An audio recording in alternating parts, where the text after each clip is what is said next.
Vamos ver se está começando.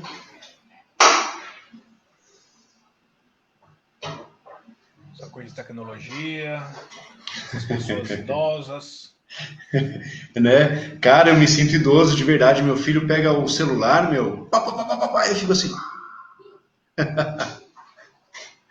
Já ficamos para trás, né? Já era. Se vai.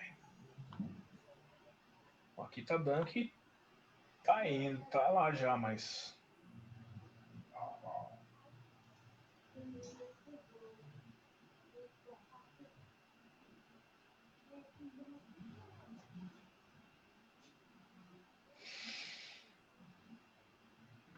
Que estranho.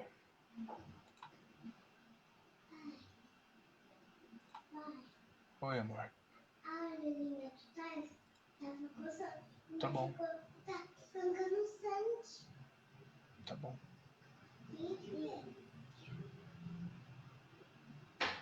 Eu tô te vendo aqui, Breda. Você tá online mesmo. Cara, pra mim não tá aparecendo nada. Bom, então. Você me vê aí ou não? Sim, eu te vejo. Ah lá, você tá online aqui, ó, no Facebook. Por que não? Você tá no meu perfil mesmo, né? Isso, no seu perfil. Olha que engraçado. Bom, vamos começar então. Bom, gente, é o seguinte. Estou me atrapalhando aqui com essa coisa de tecnologia, mas vamos lá. Hoje uma conversa, um bate-papo bem interessante, bem legal. Um amigo aí de longa data, um amigo de ringue, né, de tatame. E espero que a gente possa desfrutar desses momentos aí com uma conversa de qualidade. Hoje o nosso convidado é o César Maximiano, além de karateca, representante de grupo internacional de karatê, é advogado, é bacharel em direito. Bom, mas aí eu vou deixar que ele mesmo fale com você, tá? Então, chamando ele aqui comigo. Uma ótima tarde para você, uma ótima tarde para a gente. E se apresenta aí para todo mundo que ainda não te conhece. Ô, Stefan Breda, muito obrigado pela oportunidade de estar aqui contigo. É sempre uma honra te ladear, seja em eventos com mais pessoas, seja em eventos assim como nós dois, ou seja, pessoalmente, que ainda não tivemos a oportunidade de nos ver depois daquela época, né, pessoalmente. Meu nome é César Maximiano Duarte, eu sou formado em Educação Física, minha primeira formação. Minha segunda formação se deu em Direito, e hoje em dia eu sou advogado criminalista. Eu sou um escritório aqui na cidade de Sorocaba. E em relação à luta, que virou mais, não diria meu hobby, mas a minha filosofia de vida, né? Eu levo como minha filosofia de vida. Eu sou representante da Ikaoka Sonoda Group, é um grupo novo de Karate Kyokushin, que vem crescendo bastante no mundo todo. E também neste sentido, na busca pelas origens da arte marcial, eu acabei conhecendo o Zen Budismo, tornei-me monge Zen. Por isso que eu sou careca, não é porque caíram os cabelos, não, é porque eu tenho que raspar a cabeça. Até parece. Há controvérsias, hein? O tema é controvertido. Então eu abandonei um pouco o karatê para me dedicar ao Zen. E hoje eu volto para o karatê. Desde o ano passado eu voltei para o karatê, tentando conciliar as duas coisas, a filosofia zen budista e o karatê, que eu entendo que são uma coisa só, ou duas manifestações da mesma coisa. Então, este basicamente sou eu. Ótimo. Para a gente continuar, deixar bem claro para quem está começando a acompanhar a gente, isso aqui não é uma entrevista, isso aqui é um bate-papo entre amigos, onde nós vamos falar aí de tudo que seja relevante, tanto daqui para lá quanto de lá para cá. Show, fantástico. César, você está com quantos anos hoje? Pô, que pergunta indelicada, Breda. Mas eu sou indelicado. Com esse tamanho todo aqui, não tem como ser delicado. Não tem jeito. Não tem como. Eu acabei de fazer 25 anos, né? Semana De passada. karatê? Pior, de karatê tem mais que isso já, né? Pois é. Não, mas eu ia falar de karatê Shotokan. Ah, de karatê Shotokan, isso, aí sim. Eu estou com 39 e faço 40 anos dia 20 de março próximo. Você é bem mais novo, então, pô. Mas você tem o quê? Uns 42? Ah, obrigado, são seus olhos. 44, quase 45. Olha, só por isso você ganhava de mim. Você era mais velho, mais É forte, mais lógico, tudo, tá né? vendo? Cada um tem seu tempo, né? A hora que eu vi que não dava mais, eu parei. Pois é, cara, bons tempos aqueles, hein? Bons tempos, bons Independente tempos. de qualquer coisa, acho que foi um momento assim que eu acho que a galera de hoje em dia não vai ter. Os praticantes de hoje possivelmente não vão conseguir atingir, não nível, que eu acho que eles têm possibilidade de atingir um nível muito maior. Mas eu acho que aquela aura que o karatê tinha para nós não existe mais. O que você É, pensa? eu faço uma analogia com a medicina, né? Eu me lembro que eu vivi na Alemanha um tempo, minha esposa, certa feita, passou mal, desmaiou, né? E ela estava fazendo um tratamento para fertilidade. Provavelmente foi alguma coisa nesse sentido que aconteceu, né? Deu um efeito colateral. Então eu a peguei, levei para o hospital, que ficava numa cidade vizinha. A gente vivia numa cidade bem pequena, não tinha hospital lá. Fomos para a cidade grande vizinha, chamada Erlangen, e lá fomos atendidos. E se veja bem, né? O médico lá tem tudo, todo o aparato, tudo necessário, tudo de ponta, né? Tecnologia de ponta. E o médico chegou à conclusão que eram fezes que estava lá nela que estava fazendo mal para ela a ponto dela desmaiar, porque ele viu alguma coisa aqui, né?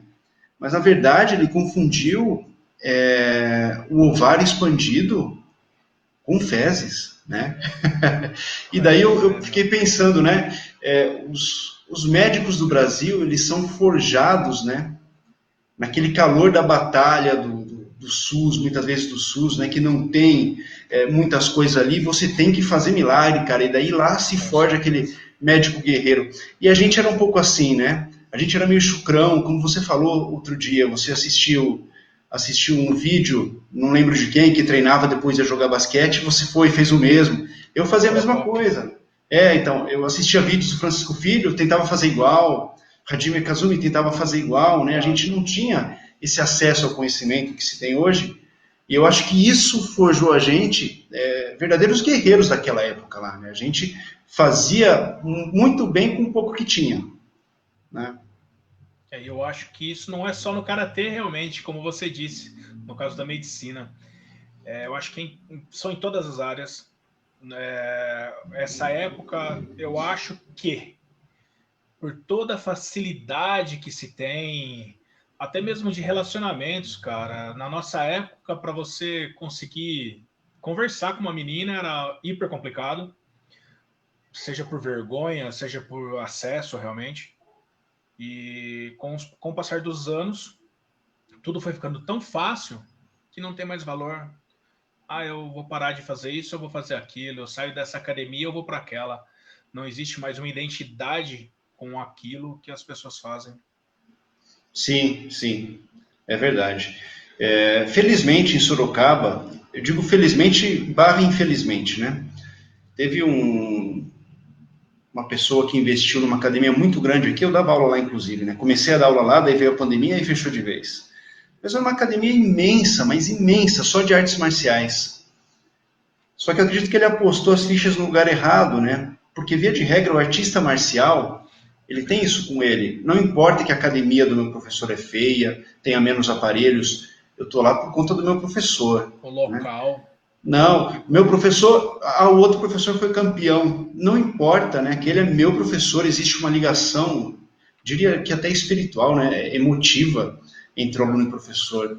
Hoje em dia isso tende a acabar um pouquinho, né? Mas existem alguns aguerridos guerreiros aí que continuam implantando, ou melhor, aplicando esse espírito marcial, né? Mas eu ainda vejo da seguinte forma: ainda são algumas exceções.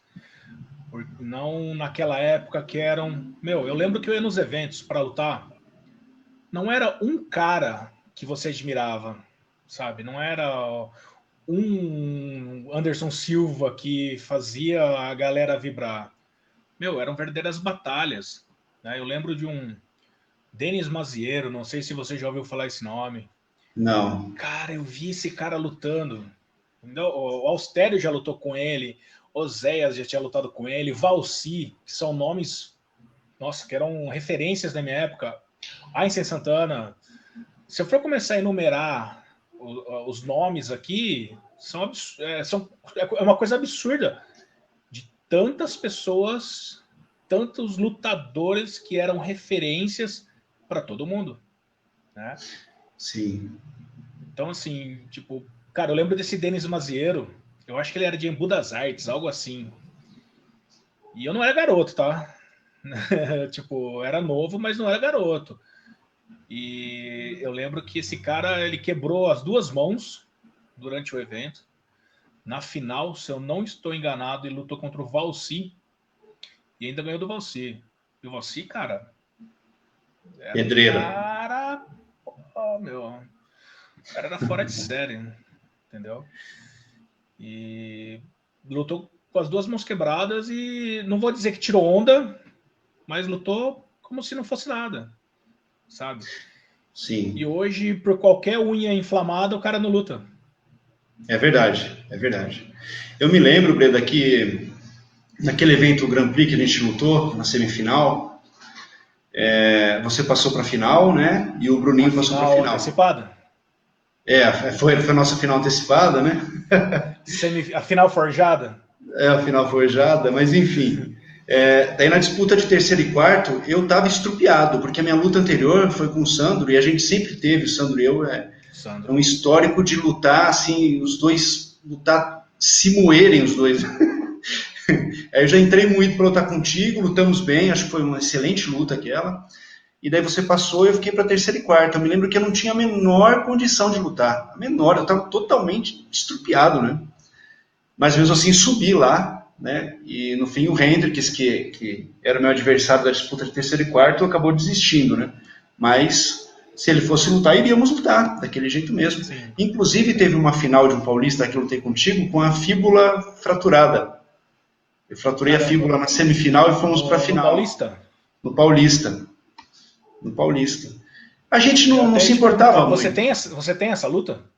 Eu Eu não não vi tenho, eu acho vídeo, que também não eu acho que o tenho. Shiranagata deve ter, né? Eu Eu não tenho tenho que nem voltar a do Grand conversar com Prix, ele. cara. Do Grand Prix eu sei que tem filmagem, né?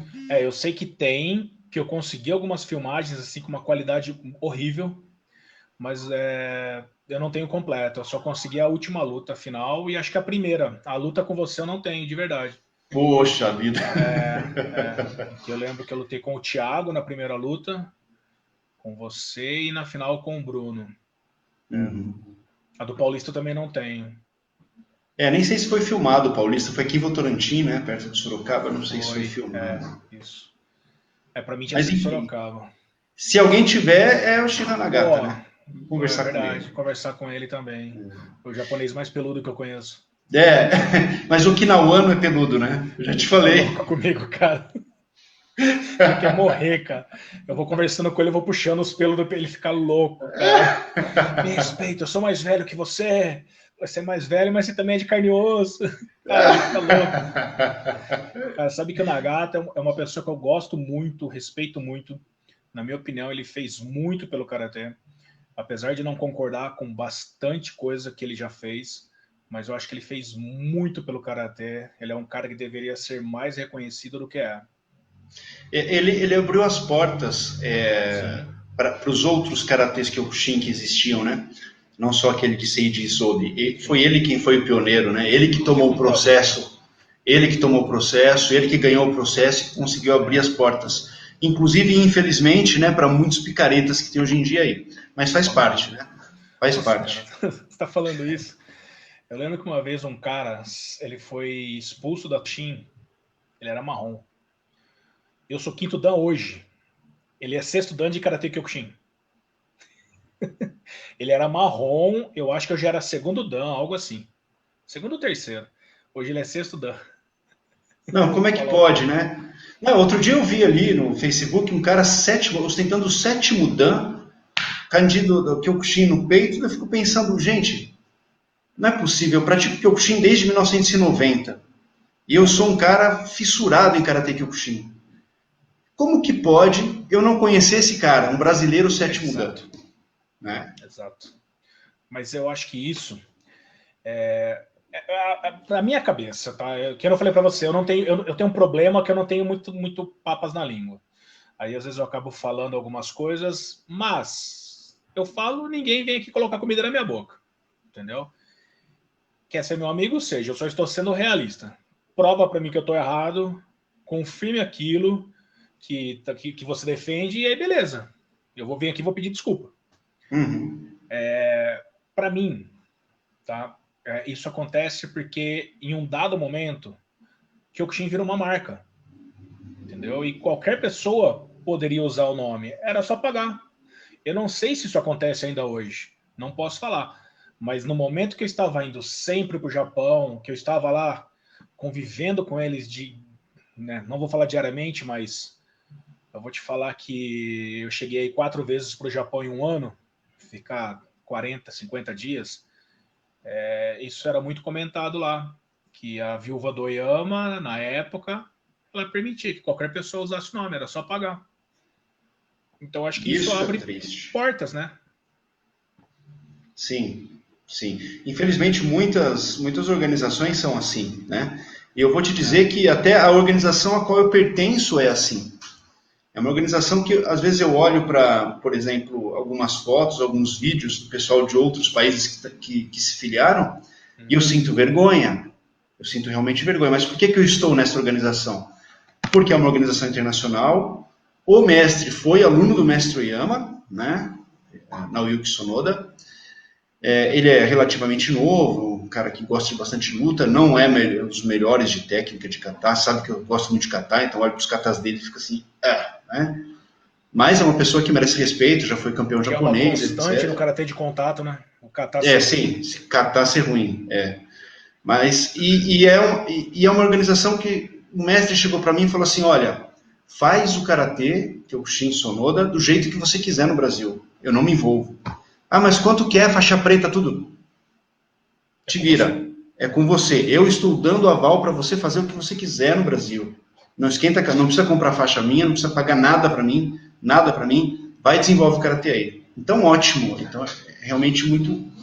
Não digo que é cômodo, né? Mas é muito positivo. Uma situação dessa é muito positiva, né? Uma pessoa que Mas está eu vejo representando. positivo porque eu te conheço e sei da sua índole. Mas isso, em outros lugares, pode gerar problema. Sim, eu não sei se ele está fazendo isso com todo mundo, porque se estiver Pois fazendo é, com todo mundo, realmente é complicado. com certeza. Com certeza. Eu vejo que o karatê ele virou comercial durante um período. Ele deixou de ser comercial, né, por N fatores, o crescimento do jiu-jitsu, depois a força do Muay Thai e o karatê. Até conversei isso com você uma vez. Eu acho que em uma conversa lá com o Xirra Otávio também eu comentei que pelo fato de a mesmice, sempre a mesma coisa. Você vê a propaganda de uma academia, Kata, Ron e Doguei que lutam. Você não tem nada de diferente, né? Ao passo que, por exemplo, você vê no karatê tradicional, eu vou dar um exemplo pela Toshin do México. Lá no México é gigantesco, eles têm muitos atletas, um nível excepcional, mas ainda pecam no karatê de contato. E eles sabem disso. Eles sabem que o karatê de contato ainda precisa melhorar muito. Porém, da primeira vez que eu fui lá em 2005 para a última vez que eu fui lá no começo de 2018, é absurda a diferença de lutadores. Como vou citar aqui 3 exemplos. Tá? O Davi Martinez e a Melissa Martinez. Têm um entendimento muito bom de karatê de contato. A Meli, ela é campeã, detém o cinturão mundial do combate das Américas de MMA. O Davi já foi campeão mundial de kickboxing, vice-campeão mundial de kickboxing e é invicto no MMA. E o Max, né, o Maximilian, que é lá de Cuautla, filho do Mário Sanches, Max Sanches. Também é um excepcional lutador, entende muito bem o karatê de contato. E acho que, se eu não me engano, é terceiro colocado no Campeonato Mundial de Kickboxing também. Quando eu digo isso, o que eu estou querendo dizer é que existe uma grande migração para algumas modalidades, como o kickboxing, por exemplo, e menos difusão no karatê de contato. Por quê? Uhum. Porque o karatê de contato é muito complicado. Eu acho que existem muitas pessoas que não sabem o que estão falando e são cabeças de organização. Sim, então, talvez é verdade. um dos motivos é isso que você me falou, né? Uhum. Eu não vou falar nada. Você vai fazer de acordo com o que você acha importante. Isso pode ser problema. Sim. Né? Realmente. Não sei, posso estar enganado, mas... Inclusive é um problema que eu venho sofrendo, né? Porque nesse meu retorno para o Karatê, a minha estadia no Zen Budismo, que ainda não se findou, né? Continua, mas ela me fez enxergar muitas coisas, muitos aspectos que eu não enxergava antes do Karatê, principalmente filosóficos, e até de própria aplicação, né, do que você treina. E hoje eu venho desenvolvendo um karatê que eu não consigo mais reconhecê-lo como Kyokushin, sabe? Eu ouvi você falando isso uma vez.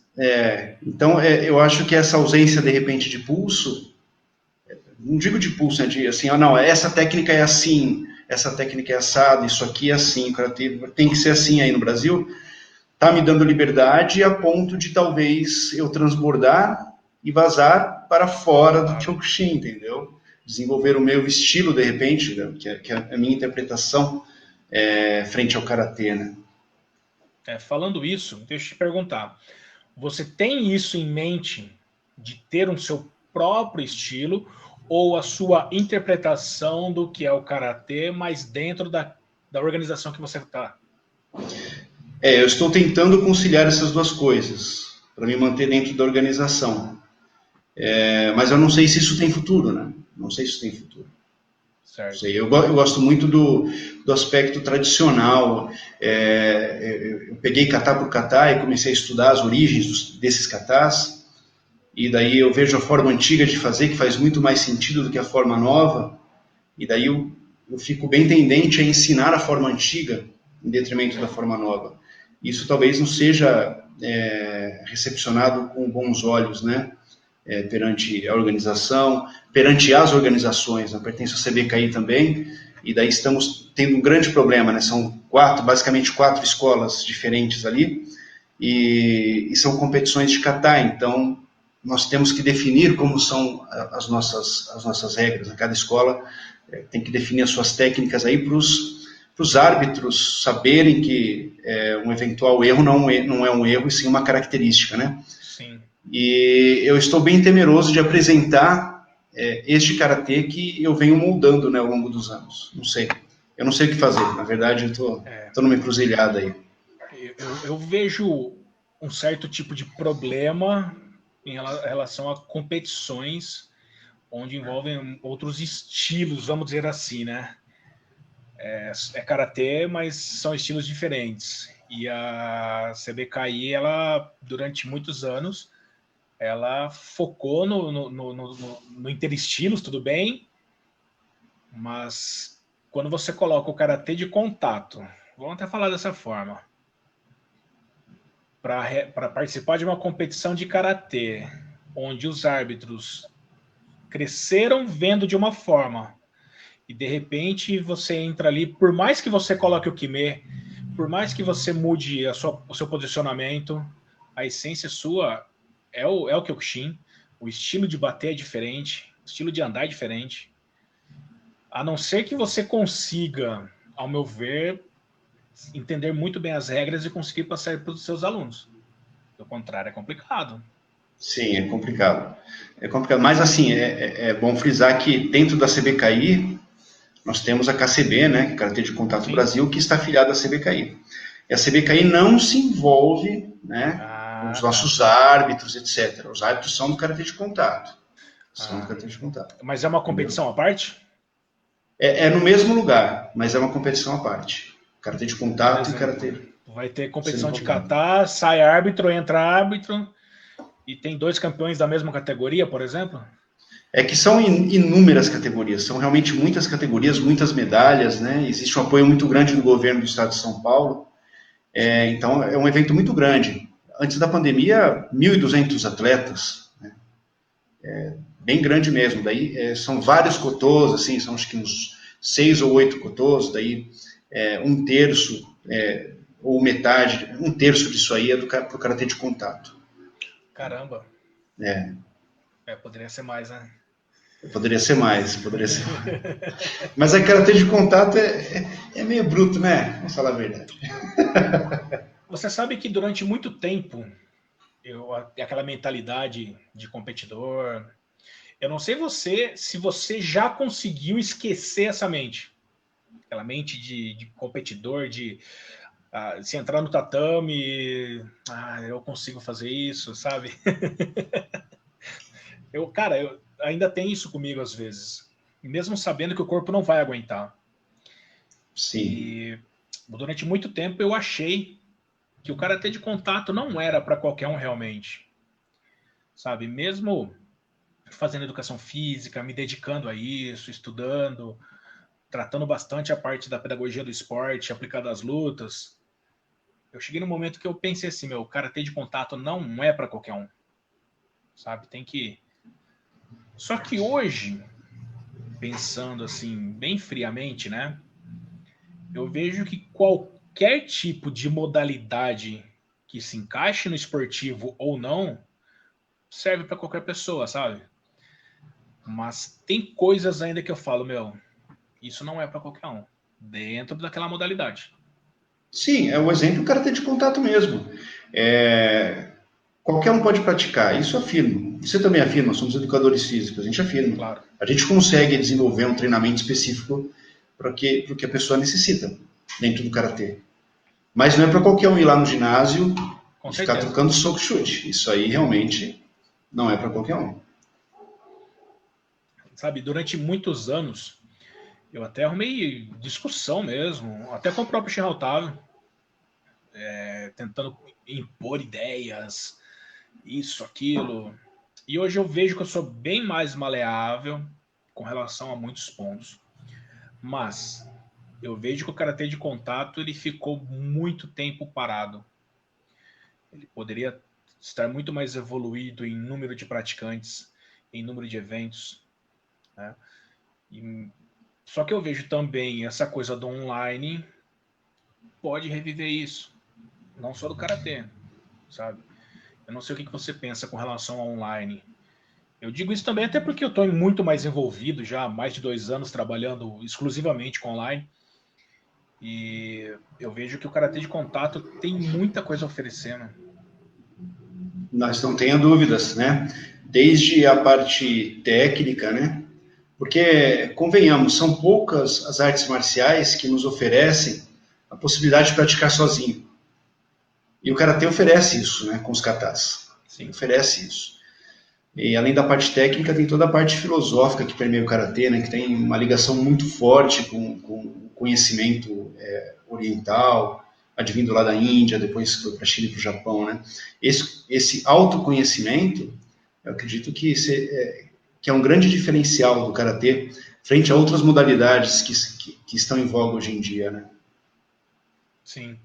Mudando um pouquinho de assunto, César, você falou do Zen, né, do Zen budismo. Essa manchinha que você tem na testa aí, é por causa disso, não? Que na verdade é a marca de um iluminado, né? Quem nasce com uma iluminação quase Buda, assim como eu, nasce com uma marca. É de nascença. É de nascença. Porque eu lembro de um filme, O Templo de Shaolin, não sei se você lembra desse filme, é um filme extremamente antigo, mas o filme é maravilhoso, cara, ele povoou a minha infância, tá? E eu lembro que tinha as marquinhas, né, que eles faziam lá, e aí eu vi a marquinha, falei, deixa eu perguntar se é por isso, que realmente eu não lembrava. Sempre esteve. Da minha mãe era no nariz, que ela tirou faz pouco tempo. Aí eu nasci e subiu um pouquinho aqui. Eu tenho um torresmo na barriga. Aliás, agora eu tenho muitos quilos de torresmo Mas eu tinha uma manchinha de um torresmo. E a minha mãe também tem. Olha só, é genético, né? É. Tem jeito. E como surgiu o Zen Budismo na sua vida? Rapaz, quando eu tinha 15 anos de idade, eu me inscrevi pro exame de faixa preta da Kyokushin do Isobe, né? Um mês antes você tem que entregar uma monografia com 3 temas. É o que é o Karatê, eu e o Karatê e o futuro do Karatê. E nesse o que é o Karatê, eu comecei a fazer pesquisas, eu me lembro, isso foi em 1996, e eu tive a boa oportunidade de estudar numa escola que tinha microcomputadores com internet, que era acesso discado na época e tudo. Mas aí eu tive acesso, né? Daquele jeito, né? Aquela demora para carregar a página, tudo. Mas eu tive acesso. 96. 96. Foi saber. Cara, desculpa te interromper. Em Imagina. 2009 eu me casei. Eu tinha na minha casa. Eu fui ter internet em 2008. Eu morava numa chácara. Que era conexão de escada. E era horrível. Só para você ter uma ideia. Para eu baixar uma música, eram 2 dias. Nossa. Tô falando sério. E ficava sem telefone. Aí você me fala que em 96 você já tinha internet. Pô. Eu não tinha em casa, mas eu estudava numa escola que acesso. tinha. Era escola de processamento de dados, né? Colegial técnico, né? E tinha lá. Então eu consegui fazer uma pesquisa muito boa. E daí eu li pela primeira vez o nome Bodhidharma, né? Como de origem das artes marciais. Escrevi isso aí, etc. E isso ficou na minha cabeça. Quando foi em 2006, eu estava na Alemanha, né? Eu mudei para a Alemanha. E lá eu tinha bastante tempo, né? Eu não consegui emprego de imediato. Estava fazendo aula de alemão para conseguir dominar o idioma, a ponto de conseguir emprego. E lá então tive um tempo para pesquisar mais a fundo e daí consegui fazer esse link mesmo, né? De Bodhidharma com as artes marciais, do Templo Shaolin do Norte, etc. Eu falei, mas o que ele praticava? O que é esse Bodhidharma? Né? Ele foi o precursor do Zen, né? O budismo Chan, em chinês. E então eu pesquisei essa vertente japonesa, entrei em contato com o meu primeiro professor, o monge Meiho Gensho Sensei, e assim eu comecei, né, a praticar o Zen Budismo por conta das artes marciais, buscando a origem das artes marciais, o cerne, o que está lá dentro das artes marciais, escondidinho, atrás de socos e chutes, né? Isso que eu sempre busquei. E depois de 10 anos praticando, eu tive um momento de êxtase, assim, né? Uma catarse. Eu estava na praia meditando e consegui compreender, sentir aquilo que eu sempre busquei dentro das artes marciais. Foi um momento muito especial mesmo. Qual a sensação? De estar completo, de você ter completado, assim, completude, sensação de completude. A vida fazia sentido. Tudo o que aconteceu e o que vai acontecer faz sentido naquele exato momento. É essa sensação. E uma sensação de sentir algo realmente, isso equivale ao quê? Por exemplo, como assim? Eu levei uma pancada, eu senti dor. Tô com frio, vou tomar um banho, você sente aquele calor, aquela sensação de acomodação. Entendi. Fisicamente mesmo, né? Tem. Uma expansão do peito, assim. Uma sensação assim. Uma expansão do peito. Eu diria assim. Caramba. Você sabe que você falou isso, e uma vez eu estava assistindo uma palestra, e o palestrante começou acho que tem isso na internet até. Começou a contar uma história, de repente apagou a luz, e ele continuou contando essa história. Que imagine você tem uma vida normal, dia a dia, sua família, seus filhos, e um dia você dorme, e quando você acorda, você não sente mais nada, absolutamente nada. Você percebe as coisas, mas você não sente nada. De repente mudou a voz. Era uma outra pessoa contando. E aí era um cadeirante, que ele não mexia daqui para baixo, né, quando acendeu a luz, né, deu para ver. E ele começou a contar a história.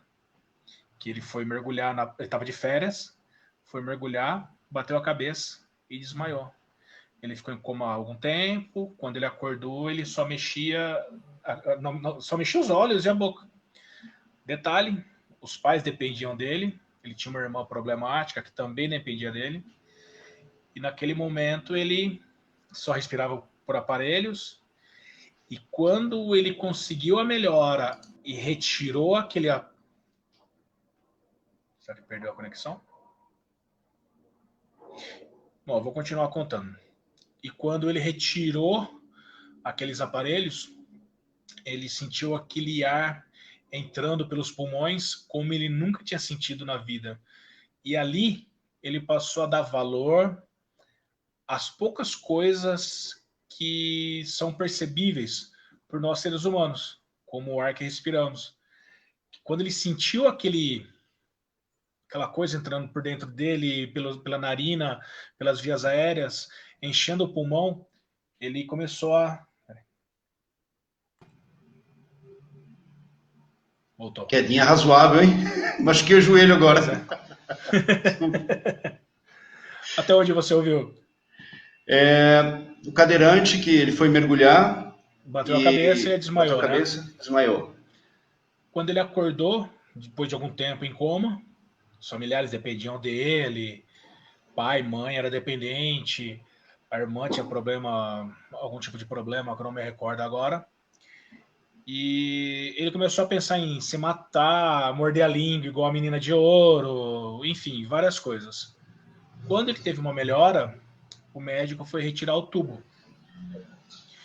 E há muito tempo já ele respirava por aparelhos. Quando o médico retirou o tubo, que ele sentiu aquele ar entrando pelas vias aéreas, indo para o pulmão, ele sentiu uma explosão dentro dele, que ele falou: nós não damos valor ao que realmente importa. Tipo, nós temos o ar em abundância, nós não damos valor algum ao que nós temos, né? E por que eu estou falando isso? No final da história, hoje é um escritor hiper famoso, palestrante absurdo. O cara é muito bom. Eu vou deixar depois, vou colocar no YouTube, eu deixo na descrição do vídeo esse vídeo dele. E aqui também no YouTube, no Facebook eu também vou colocar. Vale a pena realmente ver o exemplo de vida de uma pessoa que não consegue se mexer do pescoço para baixo. Ele escreve livro, cara, segurando uma colher na boca. Entendeu? Letra por letra. Não é o Marcelo Rubens Paiva, é? Eu não me lembro o nome agora. Porque eu li um livro chamado Feliz Ano Velho, que é muito parecido, assim, a história. Eu não sei te dizer agora. Porque eu estava vendo a palestra de uma pessoa, e aí essa pessoa convidou ele para palestrar. É maravilhosa a história. Maravilhosa a história. E aí, por que eu estou dizendo isso? Quando você disse que sentiu como se o peito estivesse enchendo, eu me lembrei dessa palestra, acho que era relevante. Que nós, assim, eu acho que com poucas coisas nós podemos atingir um nível altíssimo, seja do que você quiser, né? Eu lembro que lá atrás, há muitos anos atrás, perguntaram para o Royce Gracie: por que você é tão competitivo? Por que você não desiste? Algo assim. Ele falou: quando eu nasci, eu já ganhei. Eu ganhei a vida. O resto depende só de mim, sabe? E às vezes pensando, né? Cara, a gente reclama de cada coisa tão boba que talvez um pouquinho de meditação, um pouquinho de olhar para você mesmo, pode mudar muita coisa. Não, sem dúvida. Sem dúvida. Nossa, a gente começa... de bar virou isso aqui? Virou. Faltou a cerveja. A água pode ser também, né? Então vamos lá. Né? Quinta-feira, essa hora, né? É verdade. Mas se bem que eu aprendi na Alemanha que sempre é hora para boa cerveja, né? Ah, é? Então eu só vou confirmar, então, aquilo que eu já te falei. Eu não bebo, mas eu vou em Sorocaba para a gente bater um papo. Sim, claro, viu? São cervejas artesanais, né? É uma arte você degustar uma coisa artesanal. E César, e o Zen Budismo? O que mudou na sua vida, assim, para melhor? Então, não é o César profissional, o César pessoa e o César artista marcial. Aí é que lasca, né? Porque quando eu comecei o Zen até agora as coisas estão tranquilas, mas eu quase perdi meu casamento, né? Por conta do Zen. Uma interpretação equivocada do que é o Zen, né? Que o Zen ele demanda que você abandone a si mesmo. Por isso que fica difícil falar o que eu mudei para melhor, né? O Zen, a filosofia do Zen vai no oposto disso aí, né? Você pega aquilo que você chama de eu, que é a sua noção que você tem de você, que você vem construindo ao longo de toda a sua vida, e deixa isso aí de lado, né? Para tentar enxergar o mundo sem os óculos de você mesmo. Aí você descobre que você é algo muito mais profundo do que você próprio. Você não é esse conceito que você tem de você, né? Bem parecido com Matrix, né? Por isso que falam que Matrix é budismo puro, né? Você tem um conceito de você que é irreal. Estou sozinho aqui, será? Agora foi ele que caiu?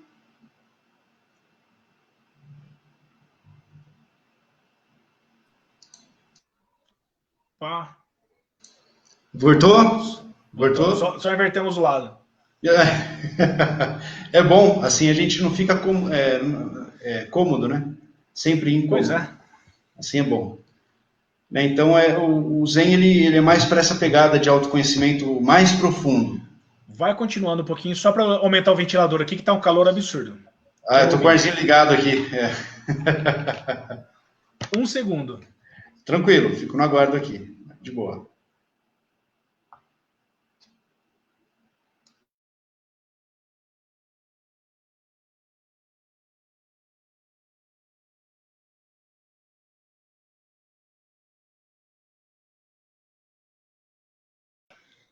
Quem sentiu saudade, estou de volta. César, então você está me dizendo que uma coisa que, teoricamente, você foi em busca para mudar a sua vida no geral, quase que destruiu seu casamento. Foi. Casamento, profissão, né? Porque a gente começa a enxergar. Imagina que você olha uma pessoa, nossa, esse cara é desligadão. Mas o cara que está desligadão lá, ele que está ligadão, né? A galera que está ligadona em coisas que não são aqui ou agora. O cara que se liga, se conecta no aqui e no agora, ele tira o peso das costas dele, porque o passado não o aflige. E o futuro também não o aflige, porque a única coisa que existe é o momento presente. Quando você consegue se desprender de passado e de futuro, você vive tranquilo. Você vive tranquilo e desapegado, né? Esse é o desapego. Não quer dizer que você é frio. Quer dizer que você é desapegado. Não importa o que aconteça, está bem. Está bem. É só o fluxo da natureza, né? Então é essa percepção. E até a gente calibrar essa percepção que vem, né, depois de um tempo de prática, com a vida que nós levamos, vai um tempo para a gente conseguir dosar isso aí e chegar no meio termo. Eu acredito que tudo na vida, né? Sim, sim. Mas como a minha característica sempre foi de ser muito intenso naquilo, né? Seja no amor, seja no esporte, seja no ofício, na profissão.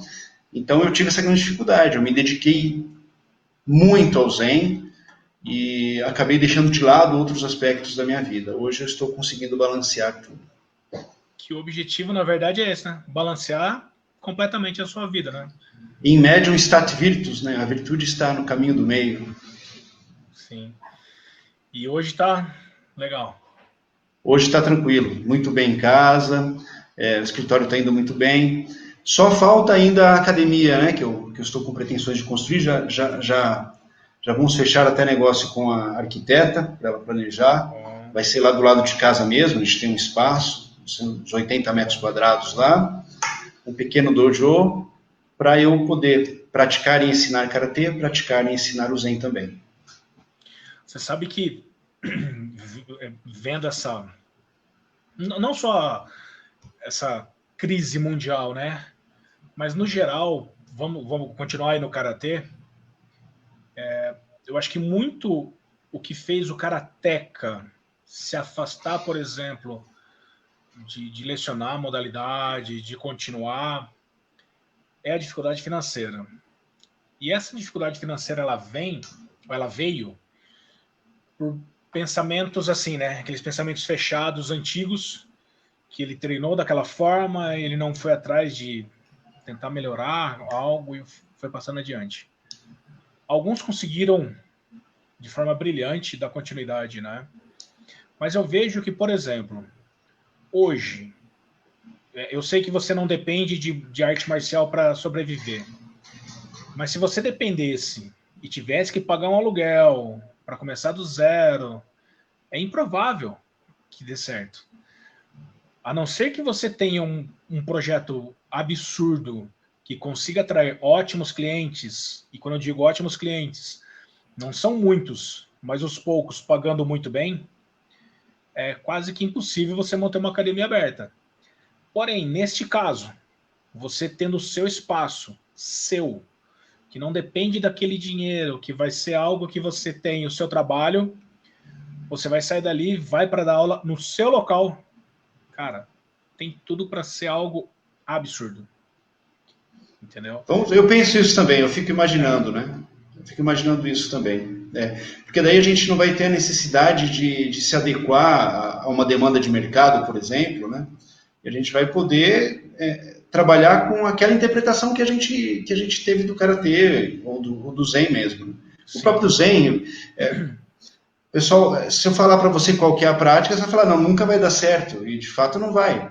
A pessoa se desloca da casa dela, às vezes 20 minutos, 30 minutos para chegar até o local de prática, chega lá, entra em silêncio com a mãozinha assim, senta de frente para a parede, toca um sino, fica olhando para a parede, aí toca outro sino, anda devagarinho, toca outro sino, senta de novo, mais 40 minutos, toca o sino, levanta, agradece e vai embora. Essa é a prática do Zen. Né? E a prática do Karatê, ela também não é uma prática, como que eu posso dizer, muito atrativa, né? É uma prática muito repetitiva, é aquilo lá. O Karatê é assim, eu sou simples, eu sou assim. Quero ver se você me aguenta ao longo dos anos, né? Esse é o Karatê, né? Exatamente isso. Não tem firula, né? Não tem pó de arroz, é aquilo ali, boa. Aliás, esse negócio de não ter firula, não ter pó de arroz, você imagina só que eu cheguei a esse extremo, né? O Zen, ele é muito direto, e agora a minha interpretação do Karatê está sendo muito direta. Eu estou tirando tudo que é firula dos katas, né? Não tem firula. Para que isso aqui, essa mão assim? Para que você ficar contando até 6 para virar aqui? Você pode fazer isso aqui, assim, direto, pá, né? Pequenas coisas que acabam mudando todo o kata. Por isso que eu acho Mas é isso que eu te disse, acho que umas 2 vezes já, que aquele pensamento antigo de como era está errado. Nós estamos em 2020.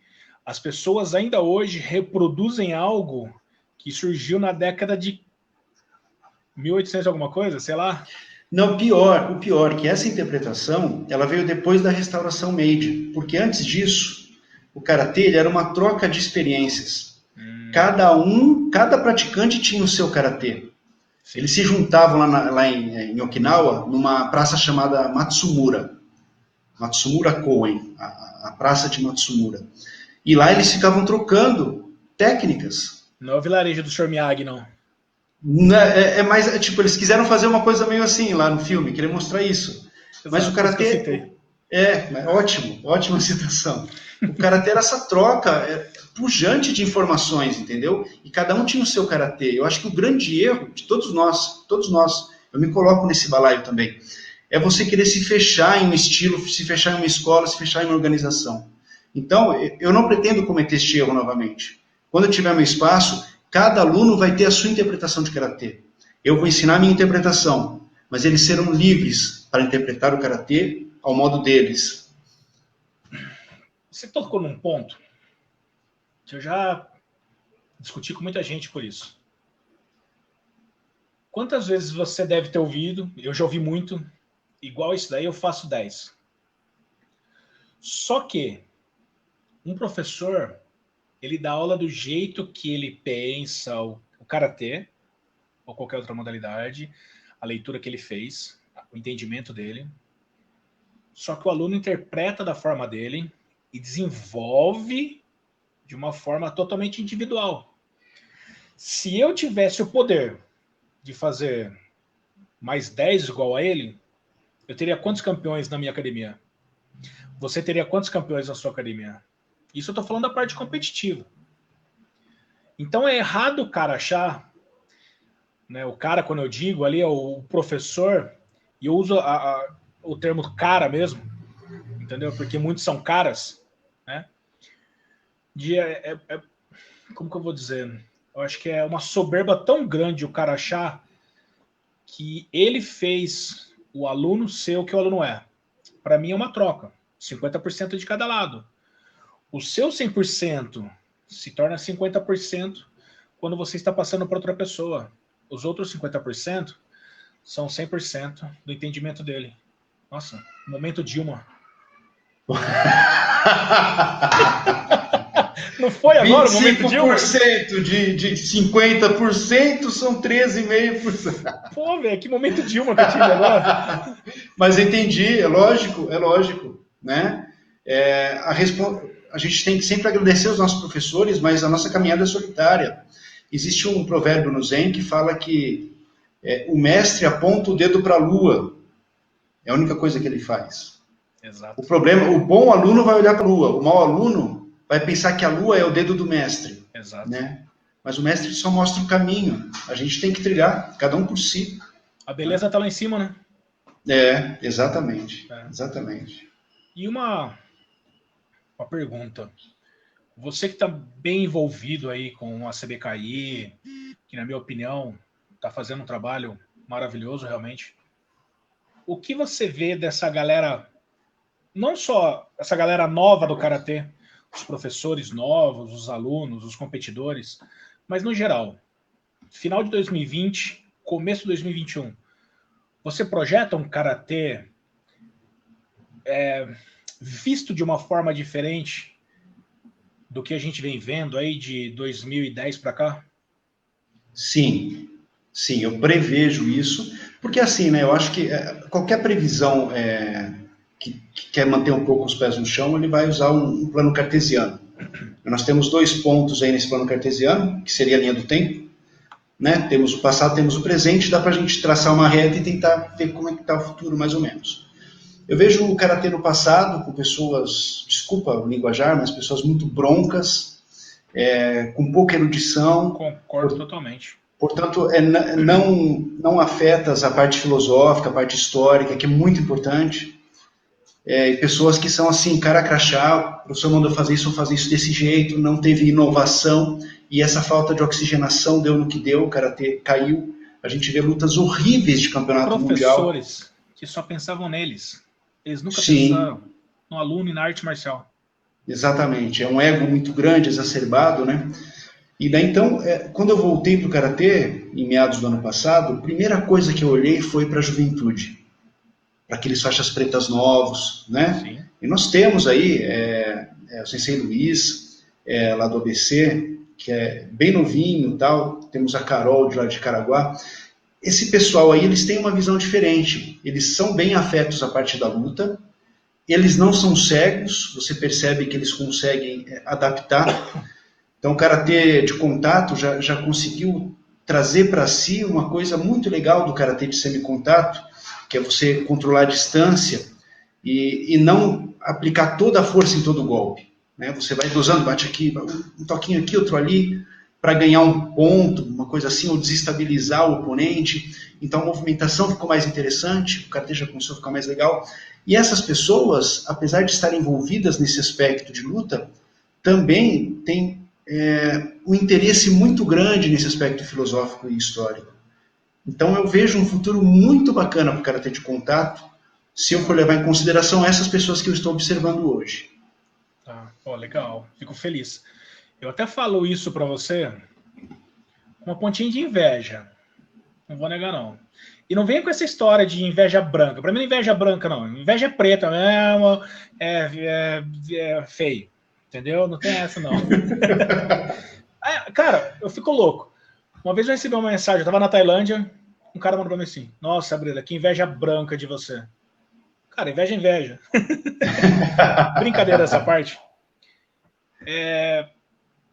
Cara, quando começou esse movimento, o Luciano começou, o Xinhan Luciano começou a chamar a galera, não sei se partiu dele, mas vi um monte de gente aí envolvido, e eu me afastei de verdade mesmo, por opção, tá, durante o período. Aconteceram algumas coisas que para mim foram muito pesadas, assim, tanto da parte profissional, sentimental mesmo, sabe, que envolveu meu pai. Meu pai estava acamado e veio a falecer um tempo depois. E, e saber que pessoas falaram coisas que não são verdadeiras acabou me machucando bastante. E eu, por opção, resolvi me afastar. Era um momento também que eu estava envolvido com o Muay Thai. Também não me arrependo. Fui atrás de estudar, fui atrás de buscar novos conhecimentos. E hoje, digamos que eu estou colhendo os frutos também. Aqui eu posso até citar uma outra coisa minha que aconteceu há muito tempo atrás. Quando eu fui começar a fazer educação física, a dona de uma academia que eu dava aula falou assim, não vai estudar agora. Aproveita o seu tempo como competidor. Depois você estuda. Se eu não tivesse estudado naquele momento, eu não ia estudar mais. Entendeu? Era o momento. Eu estava na pegada, eu queria fazer. E no penúltimo ano da faculdade, eu consegui o título mundial. Entendeu? Então, assim, cara, ter ido pro Japão 11 vezes, dessas 11, eu acredito que umas 6, eu estava na 5. Eu estava na faculdade. E todas elas eu obtive bons resultados. Porque eu sempre fui meio encarnado, sabe? Eu nunca fui bom tecnicamente. Só que eu não me permitia fazer menos ou conquistar menos, sabe? Eu queria mais. Queria mais. Isso também aconteceu com o Muay Thai comigo. Se eu tivesse insistido no Karatê naquele momento, eu acho que ia me machucar muito e teria abandonado de vez mesmo, 100%. Uhum. Hoje, com certeza, não estaríamos tendo essa conversa. Apesar de achar, de verdade, isso hoje eu sinto no meu coração, que o meu tempo no meio da luta já está acabando mesmo, sabe? Eu não... Eu acho que tudo são ciclos, tudo na vida da gente vem em ciclos, e eu acho que o meu ciclo na arte marcial tá no fim mesmo. Essa coisa de tatame, não sei, posso estar enganado. O que me segura um pouco ainda é que eu vejo que os meus filhos gostam e querem aprender, sabe? Mas eu não sei. Não sei, posso estar enganado. Breda, posso falar uma experiência pessoal? Claro. O meu ciclo na arte marcial, ele se findou. Se findou quando eu decidi praticar o Zen com afinco mesmo. Mas, meu chapa, você vai ver, você pode abandonar. Vai chegar uma hora que você vai voltar, não tem jeito. Porque a arte marcial está enraizada dentro da gente. O que a gente precisa, talvez, seja de uma reinterpretação da arte marcial pessoal, própria, particular. Né? Repensar a arte marcial, isso demanda meditação. Literalmente meditação, sentar e ficar introspecto. Né? Porque, pode ter certeza, por mais que um ciclo se feche, a arte marcial é para toda a vida. Para toda a vida. Isso aí foi experiência particular. Eu falava, eu nunca mais vou vestir um kimono de karatê. Eu falava. É que o meu pensamento de arte marcial, obviamente o seu também, é muito mais profundo do que estar de kimono. Estar com o kimono ali, vivenciando aquela experiência diária. Para mim, a arte marcial é tudo. Você consegue, em tudo, aplicar arte marcial. Aquela história da arte da cerimônia do chá, para mim é extremamente real. Vivenciar certas coisas e, após o fato, você olhar e falar assim, caramba, eu consegui... Ó, meu baby. Olha ali. Ô, meninão. A cara do pai, você viu? Os olhos do pai. Azulzinho igual. Azul igual. Coitado desse pai. Coitado desse pai quando você pegar ele, hein? Olha aqui, ó, a princesinha. Fala oi. Oi. Que lindos. Parabéns, Breda. Uma coisa. Tá bom, beijo. Depois, quando eu chegar, eu te falo. Tá bom. Tchau. Vai lá. Vai. Família linda, parabéns, Breda. Obrigado. Por exemplo, eu vou até dar um exemplo aqui, aconteceu recentemente comigo. Eu sempre fui muito paciente no trânsito. Às vezes dá um xingo, outro, mas nunca... Mas eu sempre fui mais de deixar acontecer. Ah, vai embora, me fechou, vai, beleza. Esses dias, eu estava vindo da... Acho que eu tinha ido em algum... Não sei fazer o quê. Chegando aqui em casa. Conforme eu virei a esquina, eu estava de moto. Um cara dando ré no carro. Mas não deu outra, cara. Dei ele na traseira. Aí consegui rolar, fiz o rolamento. Para não dar um soco na cara do cara, eu dei ele um chute na porta. Só que tem um pequeno detalhe. O carro não era dele. Ele era da concessionária, estava indo levar o carro para a mulher. E ele errou o endereço e estava dando ré para parar na rua, na casa. Nossa. Mas tudo isso eu te falo por quê? Em qualquer outro momento, de verdade, eu tinha caído, tinha levantado, pegado a moto, colocado de pé, de boa. Mas quando você está num momento um pouco turbulento, eu acho que nem a arte marcial resolve na sua vida, sabe? Mas eu sempre fui de pensar um pouco adiante. Mas por quê? Eu acredito muito que isso, em mim, né? É porque eu sempre tentava antever o que o meu oponente ia fazer. Sabe? Por exemplo, eu ia lutar com você. Eu sabia que você tinha um chute absurdo. Entendeu? Então, até hoje, eu tenho na minha mente a forma como você lutava. Eu acho que a nossa última luta foi quando? 2003, 2004? Por aí, né? Por aí. Eu lembro exatamente como você lutava. O movimento da sua perna após o seu soco. Você dava o soco com a sua mão esquerda, eu lembrava do movimento do seu chute com a perna direita. Isso eu tenho com todos. Você falou do Sandro. Eu acho que eu lutei com o Sandro 3 vezes, 4 vezes, não sei. Eu lembro de todos os movimentos dele. Isso é com todos os meus oponentes que foram relevantes para mim. Eu lembro de movimentação de todos. Né? E pelo fato de eu ter isso comigo, eu acho que isso vem muito do estudo da arte marcial, não do esporte. Na minha opinião, a arte marcial no karatê, ela vem da correção, da abdicação, do esforço, do você estar machucado, uma mão machucada, você saber que você tem outra, de você estar com alguma lesão, você conseguir treinar e não sentir dificuldade no seu treino. Por quê? Porque você se conhece, porque vocês, de uma forma um pouco mais profunda, você foi entender algo além. Sei lá, posso estar falando borracha. Com certeza estou. Tá não. Mas assim, eu sempre tentei olhar um pouco mais à frente, sabe? Nas piores situações, eu sempre me mantive muito calmo. Quebrava a mão no primeiro round da primeira luta. Dava um jeito de continuar e lutar. Quebrei a costela no meio do primeiro round no Mundial. Eu lutei até o final. Consegui ganhar por pontos, sabe? Então, assim, eu acho que isso é do meu entendimento de arte marcial. Aquilo que eu consigo trazer para dentro de mim. Sabe? Uhum. Não sei se eu tô certo ou não. Sim, é que não tem como estar certo ou errado, né? A sua interpretação magnífica das artes marciais. Né?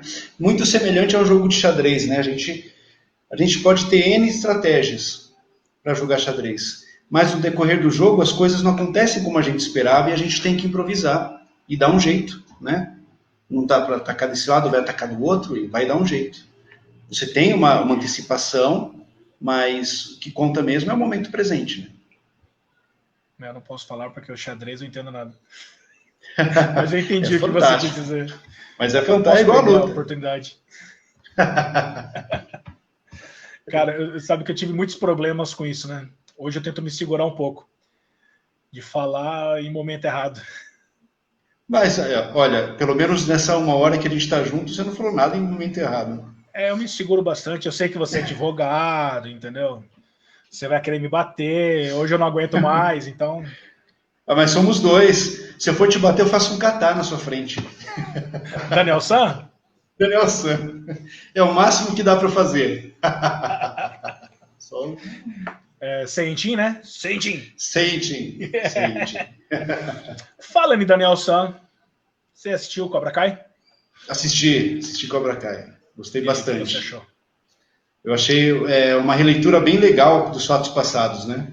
Bem bacana mesmo. Mostra o outro lado, né? Aí a gente percebe que toda a história tem no mínimo 2 lados, né? E nenhum dos lados corresponde de fato à realidade, à verdade. Com certeza. Na minha opinião, toda história tem 3 lados. A minha, a sua e a verdadeira. Mais que você, por mais que eu, tentemos ser o mais correto possível, um pouquinho você vai puxar. Não tem jeito. Não tem jeito. Com relação ao Cobra Kai, eu até acho que comentei com você na live lá um dia, né, lá do Xirra Otávio, que, cara, a parte de luta, pra mim, assim como os filmes do Karate Kid, não prestam. Mas acho que já é parte já do negócio ali, né? Karate Kid não, tem que ser luta ruim. Se tiver luta bonita, não é graça, Karate Kid. Né? E assim, só que a parte, cara, do humanismo, do entendimento do outro, né? Vamos dizer assim, cara, é uma coisa absurda. E eles conseguiram realmente fazer uma continuação do terceiro filme, né, cara? Exatamente. É absurdo, cara. É absurdo, eu acho que assim, eles conseguiram manter aquele espírito do Karate Kid, que era o seguinte, mostrar o que existe por trás dos golpes, né, por trás da luta. Tem toda uma questão por trás que não é tangível, não é palpável. Com certeza. E eles conseguiram reproduzir isso também no Cobra Kai, foi bem legal. E depois de 34 anos, né? Sim, por aí. 84? 36 anos. 36 anos. 36 anos. E você sabia que o Daniel San, o Ralph Macchio, ele é mais velho do que o Miyagi no primeiro filme? Hoje ele é mais velho que o Miyagi no primeiro filme. No primeiro Cobra Kai, ele já era mais velho. Olha, o Miyagi que tinha 51 e ele já tinha 55. Caramba, hein? Sério, cara. E o moleque é um moleque. Se ele colocar faixinha ou kimoninho lá, você vai falar Pronto. que... É o mesmo cara. Cara. E assim, eu vejo que eles conseguiram realmente fazer uma continuação e mostrar aquilo que todo mundo pode ser diferente, pode mudar, né? Depende de tudo aquilo que você passar na sua vida. E que realmente não existem maus alunos, né? Somente maus professores. Isso é fantástico. Isso é fantástico, é verdade. Isso é fantástico para mim. E eu fiz essa pergunta também porque eu venho acompanhando... Eu sou um pouco nerd, sabe?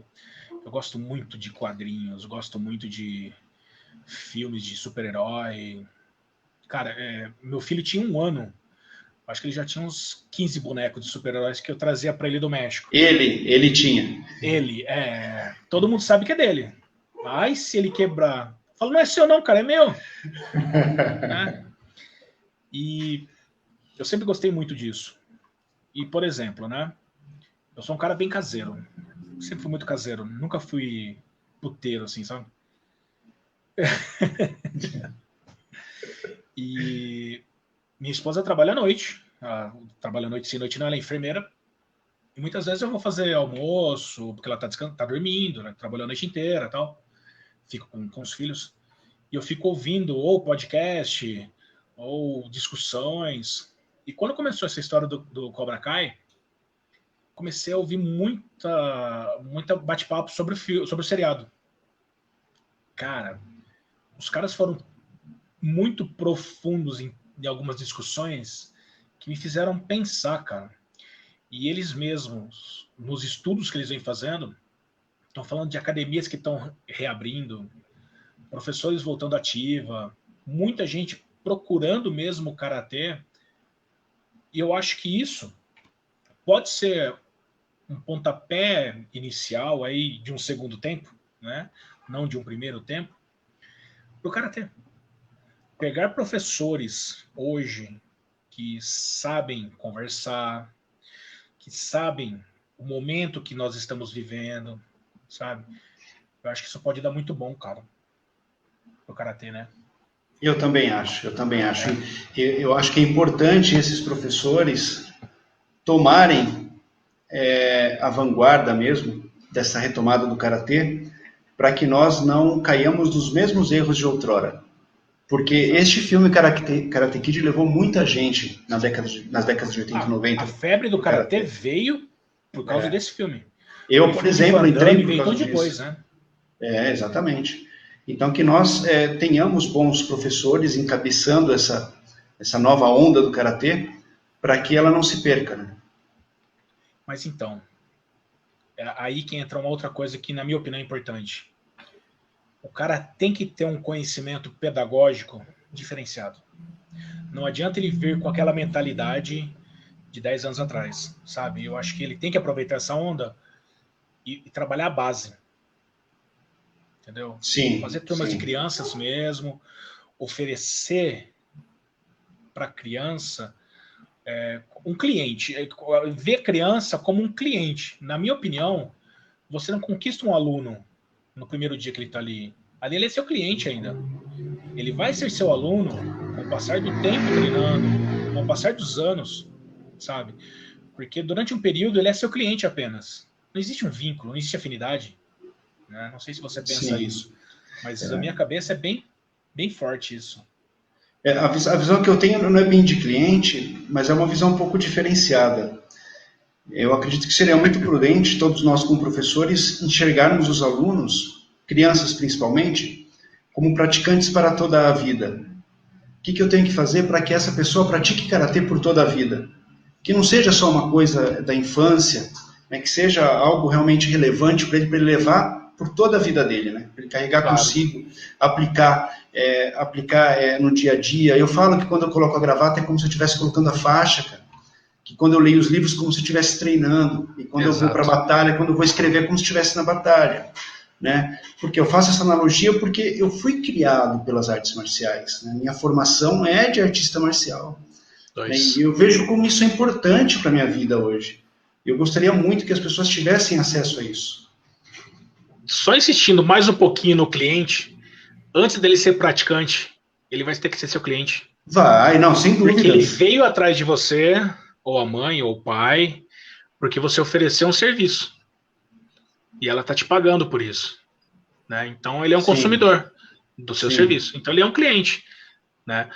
Então, um possível cliente, um lead. Né? E isso que, na minha opinião, o Muay Thai peca muito. Sabia? Eu acho que você não é envolvido com o pessoal do Muay Thai. Não. Mas o Muay Thai peca demais nisso. Para eles, o aluno fez uma luta, já luta no profissional, com regra profissional, sabe? Eu acho que tem um processo muito grande para o cara chegar no profissional. Eu acho que o Karatê e o Muay Thai deveriam se espelhar muito no Jiu-Jitsu. O Jiu-Jitsu, cara, provou por A mais B que dá para ter campeonato, cobrando inscrição, dando medalha, onde vai dar cancha pro cara, vai dar experiência pro cara, para quando ele chegar lá na faixa marrom, faixa preta, disputar os grandes lãs da vida, ganhar dinheiro. Entendeu? Essa onda que veio do MMA, da esportivização da arte da luta, até eu tenho um artigo que eu nunca publiquei, que fala muito disso, sabe? Essa coisa do esportivo já profissionalmente. Não existe isso, cara. Não existe isso. Todo tipo de esporte tem categoria de base. Tem que ter, sim. Por que o Muay Thai não pode ter? Né? Por que o Karatê não pode ter? De fato, de fato. E aí, deixa eu te fazer mais uma pergunta. Como é conciliar o trabalho como advogado criminalista, é isso? Isso. Com o karatê? Mais Eu o sei que não é Zen. conciliar, eu sei que não é conciliar, na verdade. Mas como que é o seu dia a dia aí trabalhando, pensando de uma forma totalmente diferente, provavelmente, dos outros advogados aí que não tem essa cultura marcial? Assim, o meu dia a dia ele é bem intenso, né? Porque eu procuro fazer tudo, né? Durante um dia. Eu tenho que tocar no Zen, eu tenho que tocar no Karatê e tenho que trabalhar. Tenho que ficar com a família. Então é um dia bem pesado. Mas isso me traz, penso eu, que um diferencial, né? Eu sou muito aguerrido naquilo que faço. Por exemplo, eu tive que fazer uma investigação defensiva, que a gente chama. Meu cliente está sendo acusado de uma coisa que ele não fez. Então, precisava achar uma loja onde ele e o amigo dele tinham comprado um simulacro, uma arma de mentira. Isso prova que ele não tinha intenção de matar ninguém, só de dar um susto. Só que o rapaz ele é de outro estado, ele estava aqui em São Paulo, na Grande São Paulo, há pouco tempo. Ele só conseguia descrever para mim como era a frente da loja de armas. Não sabia onde era, que bairro que era, não sabia nada. Aí eu falei para ele, você saiu de onde você morava, você foi para a direção de onde? Eu fui para a direção de mais ou menos, lá na Grande São Paulo. Eu falei, tá bom. Quanto tempo você rodou mais ou menos? Eu não sei, uns 20 minutos, tá. Aí eu peguei assim um raio de 30 quilômetros, né? E foi vendo uma por uma, vendo foto, daí eu consegui, mas demorou dias isso, dias. E eu acho que esse espírito de quase você um reconhecimento, né? Você está na delegacia e vai vendo foto por foto. Exatamente. Imagina o universo de lojas de armas, esse tipo de coisa que tem lá na Grande São Paulo, né? Mas eu não me dei por vencido, porque esse negócio de não desistir, eu não vou conseguir, não importa o que aconteça, vem das artes marciais. A pessoa que não tem essa vivência pode ter esse espírito, né? Claro. Mas muitas vezes não tem. Isso veio da arte marcial. E também esse lance aí indo para o aspecto do Zen, né? Porque o Zen ele nos ensina através da prática, né? Da relação bunda-zafo, você mete a bunda no zafo lá, né? E fica sentado meditando por horas e horas e horas, você percebe que existe uma interconexão entre todos nós, e além você percebe, quando você mergulha em si mesmo, que você tem a maior das santidades dentro de si, e o maior dos demônios dentro de si também. Essas mãos que salvam são as mãos que matam. Sim. Então, você sabe que você tem esse potencial inerente, então você pode pegar o pior dos criminosos e você vai conseguir ter um olhar, eu diria que compassivo para ele, entendeu? Um olhar mais humano. Isso impossibilita trabalhar para defender os direitos dessa pessoa. Muitas vezes as pessoas têm essa ideia de que o criminalista quer soltar bandido, não é. A gente luta muito pelos direitos do ser humano. Né? A gente luta muito para que a sociedade consiga enxergar aquele indivíduo que cometeu uma atrocidade como um ser humano ainda. Porque o dia que a sociedade não conseguir enxergá-lo como ser humano, a própria sociedade perdeu a sua humanidade. Então essa é a grande luta do criminalista. Né? Então essa minha visão, ela vem daí do Zen. E o Zen veio da arte marcial, então está tudo interligado. Né? Eu consigo fazer um bem bolado nesse sentido aí. Até porque, independente da atrocidade que o cara tenha feito, ele tem direitos, né? Isso, tem direitos. E é da natureza do ser humano consciente do valor de ser humano que se tenha direitos. Né? Você é um animal, você é uma besta, eu não sou. Você tratou a sua vítima como você sendo um animal, mas eu não vou te tratar como. Você tem que ser punido exemplarmente, mas eu não vou fazer o que você fez. Eu sou racional. Né? Eu acho que essa é a grande lição, né, que o direito penal tenta trazer para a humanidade. O karatê já te ajudou de alguma forma? Que eu sei que você trabalha muitas vezes em cadeia, presídio, delegacia, essas coisas. Já teve que usar alguma vez por algum motivo ou não? Várias vezes, porque assim, se eu fosse falar da minha vida, o que eu já fiz, ia ser mais 1h30. Mas eu já fui guarda municipal, eu já fui policial civil, né, já fui investigador de polícia. E nessas ocasiões, sim, o karatê me ajudou bastante já. Já precisei muito do karatê, em diversas ocasiões. E tanto o karatê quanto essas experiências me fazem ter um conforto muito grande quando eu vou conversar com um cara que é, por exemplo, do PCC, um cara que é, né, perigosão. Eu não temo nada, eu sento na frente dele, dou esporro nele se for preciso, entendeu? Normal, né? Eu tenho essa segurança comigo, que veio das artes marciais e também das minhas profissões pretéritas. Eu costumo falar que só quem já praticou karatê de contato em alto nível, e quando eu digo isso, não somente competitivo, mas um alto nível de concentração, de treinamento mental, por N fatores, só quem já praticou karatê de contato nesse nível consegue entender o que é o karatê de contato. E eu acho que o karatê de contato até hoje não foi apresentado no MMA, por exemplo, não como técnica de luta. Que eu falo para você que, para mim, poucas coisas conseguem ser usadas com muita eficiência mesmo numa luta de MMA. Mas a preparação corporal, preparação física do karatê. Cara, quando a gente ia fazer treinamentos, velho, eram coisas absurdas. Eu tinha um amigo no Unicamp que ele falava assim: cara, vocês são loucos.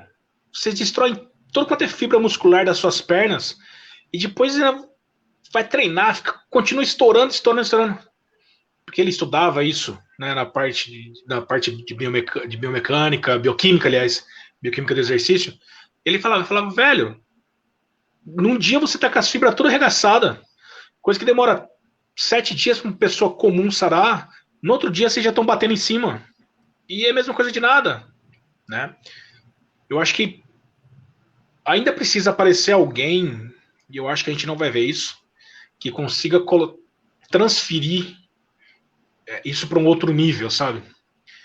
Eu acho que a gente não vai ter esse sucesso. Que é isso aqui, ó. Isso aqui. Eu me lembro que uma vez, foi o ano passado, eu estava treinando um negócio lá no clube que se chama Kimex, para entrar em forma e tal, que é tipo um cross-training com um saco de pancada, né? Aí tinha as mulheres que treinavam, só eu de homem, né? E a mulherada tudo lá treinando e eu lá treinando também. E daí, né, por mais... Tava de maiorzinho também? Sempre. Colan. Você falou, só você de homem. Sabe por que eu falei do maiô? Eu lembrei daquele filme do Van Damme, Duplo Impacto. Nossa! Que ele tá todo de maiôzinho, fazendo abertura, dando aula pras mulheradas. Eu lembrei disso aí. Não tava de maiô. Só colan mesmo. Bom, então, é o que você tá dizendo, né? Não, deixa pra lá. Pula essa parte da vestimenta. Você tava de maiô? Não tava. Ah, tá. Claro que não. Mas então, eu estava lá e mesmo destreinado, tinha acabado de voltar. Eu posso não acreditar, ué. Você pode não acreditar. Mas para de me imaginar de maiô, por favor. Meu, que cena horrível, velho. Mas pior que maiô é colan, eu acho. Colan é muito jegue o homem usar um colan. Ah, velho, acho que tudo é horrível. Melhor usar um shorts de Muay Thai, pronto. Usa de shorts, velho. Breda. Sunga, coisa horrível da porra, velho. Breda, vamos lá. Estava eu de shorts de Muay Thai, treinando lá, tá? Vamos voltar para a parte mental. Daí, o que acontece? Eu tinha acabado de voltar, estava destreinado, mas mesmo assim fiz tudo e terminei mais rápido que todo mundo. Por quê? Porque não é o condicionamento físico, né, que a gente adquiriu, é o condicionamento mental. Daí uma mulher falou assim, eu entendo o que o César faz, eu só não sei fazer, ela falou. É o clique tá aqui, ó. É um clique aqui, eu entendo o que ele faz. E ela matou a charada, é isso mesmo. Acho que isso que deveria ser transferido, né?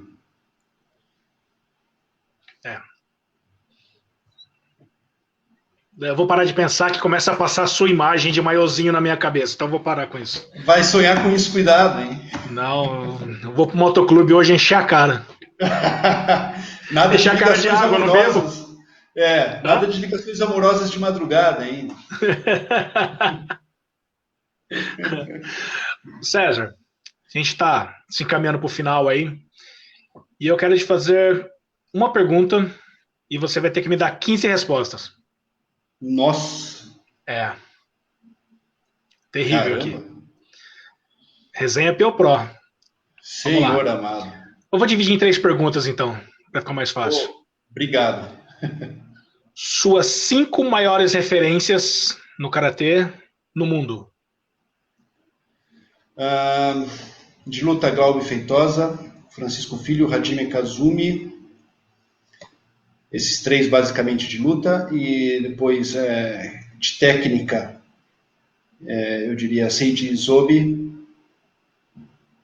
E daí eu vou dividir essa última aí, que seriam 2 grandes professores que eu tenho muito boa conta, que me ensinaram muito também, além do Seiji Isobe, José Koei Nagata e Sean Otávio Lunardi. Show. Você não me perguntou, mas eu vou te falar mesmo assim.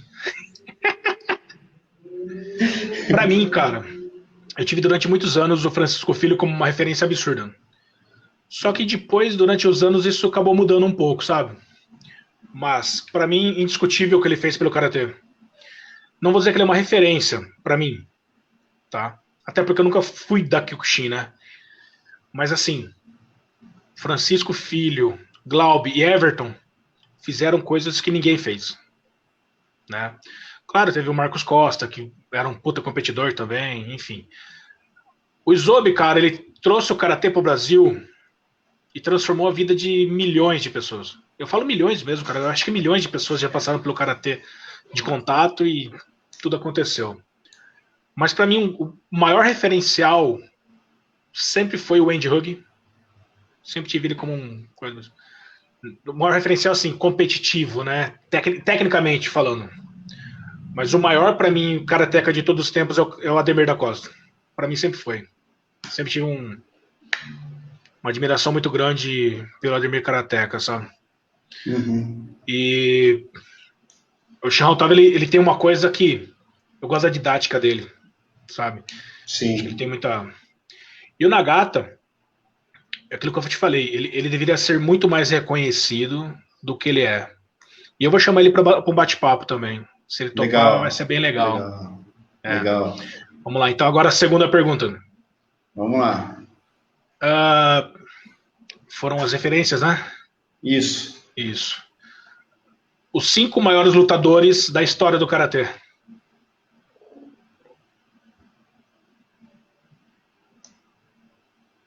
Caramba, hein?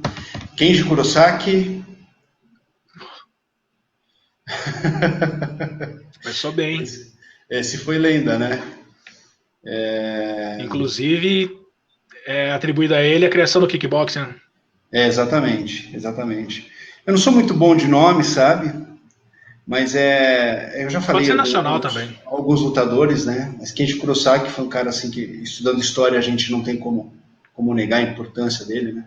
Nesse contexto. Eu gosto muito do Hajime Kazumi, porque você percebe que é um cara que tem chute alto, por exemplo, tem vários atributos que ele simplesmente não usa na luta, né? Não usa. Ele não usa. Ele não usa por escolha, né? Por escolha. E um cara que também, depois que aposentou, se mostrou extremamente consciente do que é arte marcial, então o Hajime Kazumi. Vamos lá. Preciso falar de 3 nacionais, né? Senão fica muito internacionalizado o negócio. Francisco Filho. Se forem os gringos, parceiro, não tem problema. Não, mas vamos lá, vamos para os 3 nacionais. Eu vou falar um aí que é inusitado, né? Vou até explicar o porquê, né? Glauber Feitosa, me espelhei muito nele. É isso que eu ia te perguntar. Se, pela sua forma de lutar, se você se espelhava nele. Foi além de me espelhar, né? Eu comecei a praticar karatê lá em Santo André e quem dava aula era o Shihan Otávio e ele, né? Então ele foi meu professor direto. Francisco Filho, que, assim, eu não acho a luta do Francisco Filho das mais bonitas, né? Mas ele sempre demonstrou muita garra para lutar, então eu gostava do jeito dele. E por último, assim, inusitado, acho que nunca ninguém falou, uma pessoa que sempre admirei demais lutando foi Ryuji Isobe, o Ulisses Isobe, filho sim. do Shihan Isobe. Eu sempre fui apaixonado pela técnica dele. Não, é fantástica. Fantástico o jeito dele, assim, tá, é estiloso, é plástico. Uma das poucas que eu já vi. Bonito. Então eu fecho, eu encerro citando Ryuji, atualmente Shihan Ryuji Isobe. Tá. 5 maiores oponentes, independente da nacionalidade. Que eu tô te falando isso porque você fez as 50 lutas na Holanda, enfim, você disputou muitos torneios, lutou com grandes nomes. 5, não 5 maiores desafios, mas 5 maiores, faz diferença, 5 maiores lutas que você já fez. Tá Melhor. bom. A primeira foi a luta contigo, é a luta que eu guardo no coração mesmo, essa luta aí. Eu falo para todos. A do Grand Prix. 3, né? A do Grand Prix. A do Grand Prix. Isso tinha que ser. Você quase arrancou minha cabeça. Foi uma bela luta aquela. Foi, cara. Em segundo lugar foi a luta com o Jonathan Tineu, né? Campeão mundial, tudo.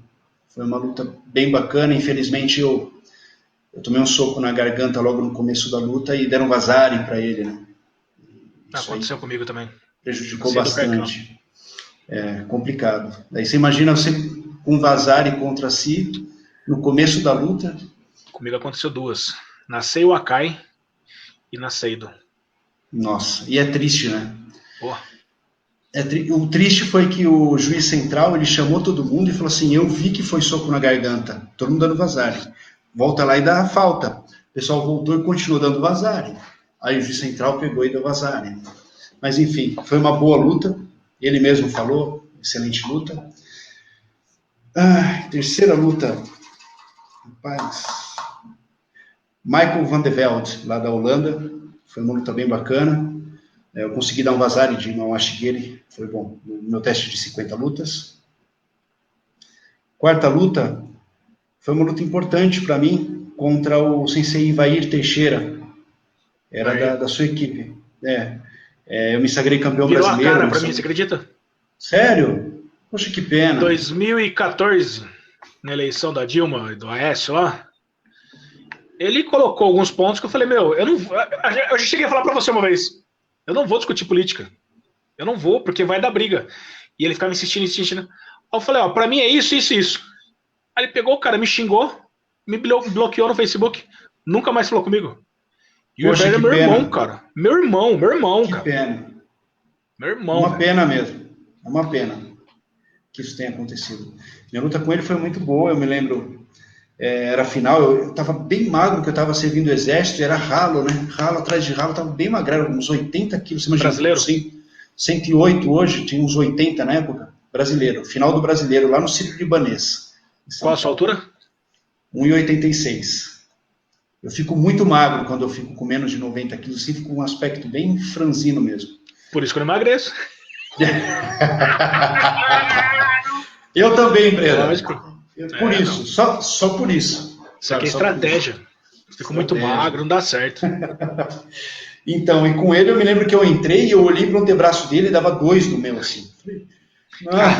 Vou te contar uma coisa. Eu já conheci ele há muitos anos. Aí ele trabalhava na Coca, ele trabalhava na parte de gerência. Aí ele pediu para ser mandado embora, comprou um caminhão da Coca e me chamou para trabalhar com ele. Então eu era ajudante dele, bater caixa. Cara, na época das garrafas de cerveja, aquelas caixas, ele pegava 4 caixas de cerveja cheia, como não fosse nada, velho. Fazia assim, como que não quer nada, velho, no chão. Tirava do chão, colocava no caminhão, como nada. Eu olhava e falava, nossa, já lutei com esse cara, velho. Como que eu aguentei, mano? Mas eu consegui ganhar dele bem forte, assim. Mas o cara era um monstro, velho. Monstro. Sim. Eu diria que essa luta foi muito importante até no aspecto espiritual, porque foi a primeira vez que eu consegui me desprender de mim mesmo durante a luta. Caramba. Né? Foi uma experiência bem estranha. Qualquer dia eu discorro sobre ela. E a quinta? Quinta luta. Eu vou colocar a quinta luta, 15 lutas, tá? Na minha quinta luta. Foi meu exame de primeiro dan, que eu fiz as 15 lutas, né? Era 20, mas como era juvenil, foram 15. E as 2 últimas lutas foram com 2 faixas pretas muito exímios, que é o o Wagner Xavier de Barros, de Santo André, e o último, o Rogério Cussano, que era de Mogi das Cruzes. A galerinha me arrepiou, ela me arrebentou, destruiu, né, nas 2 últimas lutas. Mas são lutas que me marcaram assim profundamente. Pô, que legal. Eu acho que essa coisa do teste, sabe? 5 lutas, 10 lutas, 20 lutas. Muita gente critica hoje, mas não, com certeza eles não sabem o que eles estão falando. É algo que só o karateca sabe que é isso, cara. É uma honra fazer isso. É uma honra. E apesar meu de 50 lutas, rapaz do céu, 1h40 lutando, né? Eram 2 minutos cada luta, não era 1 minuto. Então, apesar de eu achar que isso não vai acontecer, eu ainda tenho a única chama acesa dentro de mim ainda, relacionada a tudo isso que a gente conversou, é fazer o teste das 100 lutas. E eu já ia fazer em 2000 e... agora eu não me recordo. Só que daí eu não consegui ir pro Japão. Não consegui patrocínio e tal. Acabei não indo. Mas eu ainda tenho isso, essa chama. Mas eu acho que meu corpo não aguenta mais a preparação para isso. Eu tenho muita lesão. Sim, é bem complexo, é bem complexo. Só que então, pelo meu estilo de lutar, eu acredito muito que é muito mais a preparação do meu corpo para aguentar do que me matar trocando porrada. Sim, sim. Então eu acho que eu poderia me dar bem pelo meu estilo de lutar. Uhum. Apanhar para bater, né? Eu não tenho essa pretensão, não. Essa pretensão já... Mas eu ainda tenho. Ainda tenho isso comigo. Porque as 50 lutas foram realmente assim... E é interessante, viu, Breda? Não sei se você já sentiu isso. Chega um momento que seu corpo já foi. Não sei o que te coloca de pé ainda. Você fica ali. Você simplesmente está atuando. Muitos esclarecimentos acontecem durante essa experiência. Quando eu fui para a Tailândia a primeira vez, eu já fui com um pensamento de melhorar como treinador, sabe? Aí eu cheguei num campo, aí o Paulo, que é meu irmão mesmo, assim, falou, ó, ele veio fazer um personal. Aí o treinador foi pegar o aparador, ele falou, não, põe a luva, ele vai segurar.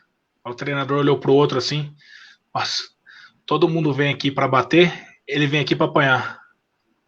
Aí na hora que o Paulo me falou isso, eu lembrei, cara, eu tô velho, não tô mais treinando e quero ir pro Japão fazer o teste das 100 lutas. O que é segurar uma manopla?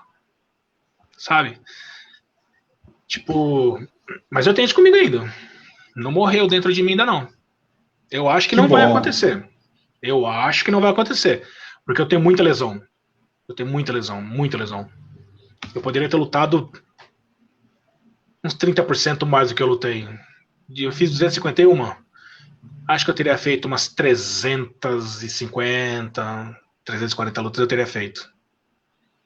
Mas eu me machuquei demais. É muito lesivo mesmo, né? O negócio Rapaz do céu, a gente sabe bem disso. César, eu cheguei a lutar em 40 dias. 40 dias.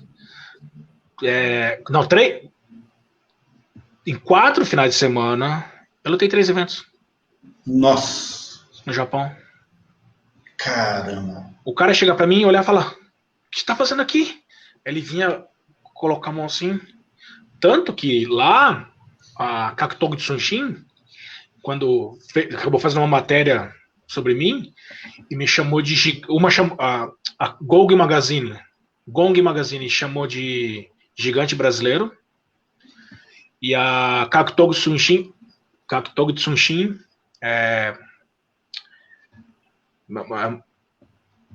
caramba, gigante de pedra, alguma coisa assim. Que veio a dar origem ao nome da minha equipe de Muay Thai, que é Sit Hintong. Sit é discípulos, alunos. Rin é ouro, dourado. E Tong é pedra. Aí quando eu contei a história pro Paulo, né? Esse Paulo mora na Tailândia, né? Aí ele falou assim, Mauro, dependendo da tradução, o dourado e a montanha tem o mesmo significado. Aí ficou City Hinton. Tipo, alunos do Pedra Dourada, alguma coisa assim. Que lindo nome, né? Poxa, fantástico. E aí eu fiz o logo, que é um logo um desenho que eu tinha conseguido no Japão em 2001, acho. Tinha guardado.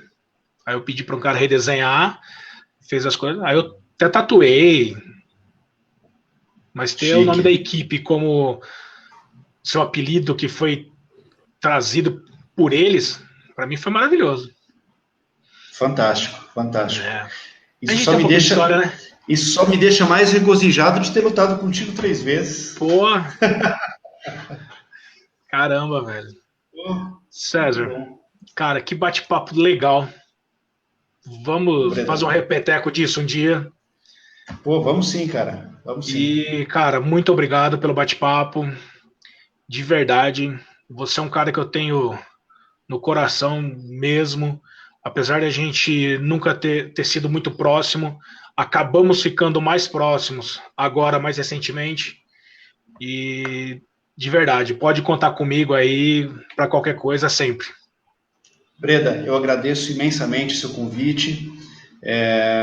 Foi 1h40 que está dando, né? 1h40 aí de bate-papo realmente muito agradável, porque somos irmãos de tatame, irmãos de kimono, irmãos de karatê de contato, né? Então, muito obrigado. Você sabe que eu te tenho em excelente conta e estou te esperando aqui para a gente poder bater um papo pessoalmente também, se abraçar. Com certeza. E você quer me ganhar na cerveja, né? Já que não dá no soco, vai na cerveja. Hoje dá fácil, velho. Não. Ó, só catar. Só catar. Obrigado, Breda. Muito obrigado. Eu que agradeço. Tá? E para quem ficou aí até o final, esse vídeo vou baixar hoje ainda subir, né? No YouTube, lá no canal da PioPro, @PioProTV. E quem puder, curtir, compartilhar com os amigos. E até a próxima. Um abraço a todo mundo aí. Cezão. Tchau. Até mais.